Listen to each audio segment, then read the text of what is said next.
तो भारतीय जनता पार्टी को एक नए राष्ट्रीय अध्यक्ष मिल गए हैं, नितिन नवीन। अब इनके नाम में चाहे नवीन हो, लेकिन नया कुछ होने वाला है नहीं, क्योंकि जिस तरह से जेपी नड्डा जी की चाबी मोदी जी और अमित शाह जी के पास थी, वैसे ही नितिन नवीन जी की कमान भी इन्हीं दोनों नेताओं के पास है। पहले तो मुख्यमंत्री पर्ची से निकाले जाते थे, अब लगता है कि राष्ट्रीय अध्यक्ष भी पर्ची से ही निकल रहे हैं।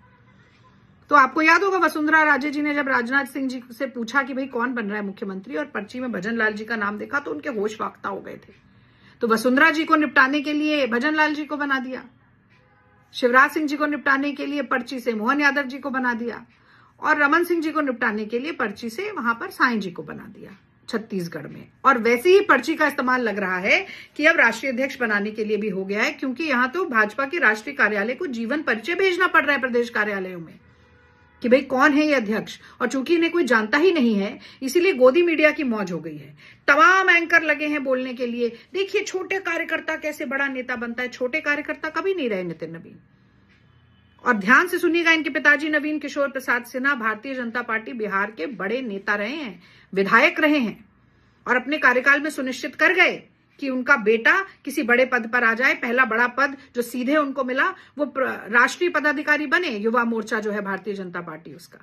तो जो परिवारवाद का लांछन दूसरे दलों पर, राजनीतिक दलों पर, अपने विरोधियों पर लगाते थे, आज वही कीचड़ कालिख बनकर भारतीय जनता पार्टी के मुंह पर भी आया है। तो परिवारवाद का जवाब तो आपको देना पड़ेगा। आप जेनजी चिल्ला रहे हैं, भाई इतना यंग हमने अध्यक्ष बना दिया। अरे यंग बनाने से क्या होगा, वैसे ही तो पेपर लीक होते रहेंगे, परीक्षाएं रद्द होती रहेंगी, वैसे ही लाठियां भाजनी है आपको जब युवा कहेंगे नौकरी दो, वैसे ही आंसू गैस छोड़नी है।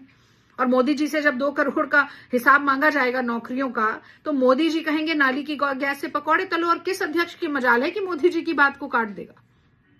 खड़गे जी से तुलना की जा रही है। तो पहला सवाल मैं पूछती हूं, डिबेट में बार बार पूछती हूं कि कब बनेगा भारतीय जनता पार्टी में एक दलित राष्ट्रीय अध्यक्ष। और जैसे ही ये पूछो तो एंकर समेत भाजपाइयों और संघियों को सांप सूंघ जाता है, कोई जवाब नहीं है। खड़गे जी चुनाव जीतकर 10,000 डेलीगेट्स ने वोट किया था कांग्रेस अध्यक्ष के चुनाव के लिए। मैं दिल्ली से डेलीगेट थी।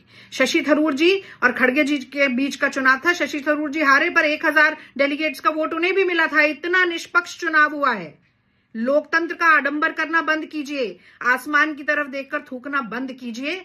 और मैं तो बस ये भगवान से प्रार्थना करती हूं कि जो दुर्गति जेपी नड्डा जी की हुई, वैसी दुर्गति नए अध्यक्ष की ना हो। ये इस तरह से कोहनी पकड़कर उनको किनारे ना किया जाए। बस इसी आशा और उम्मीद के साथ मैं बधाई देना चाहती हूं।